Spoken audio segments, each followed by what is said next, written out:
السلام عليكم. لا تنسوا الضغط على زر لايك والاشتراك في القناة.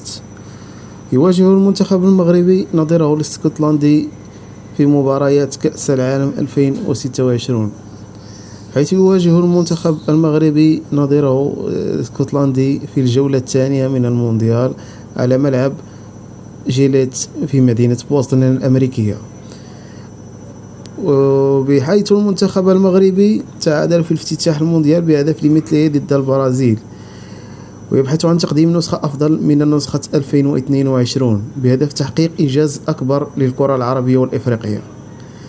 فيما المنتخب الاسكتلندي حقق انتصاره الأول على نظيره هايتي بعدما فاز عليه وتصدر المجموعة. وبالنسبة لموعد مقابلة المغرب ضد اسكتلندا في كأس العالم 2026 هو يوم السبت 20 يونيو 2026 على ملعب بوسطن، وتنطلق صافرة البداية المقابلة على الساعة 11 مساء 19 يونيو 2026 بتوقيت المغرب. وأتمنى للمنتخب المغربي الفوز في هذه المقابلة والتأهل بإذن الله، وشكرا لكم على المتابعة، ولا تنسوا الضغط على الزر لايك والاشتراك في القناة، وشكرا لكم.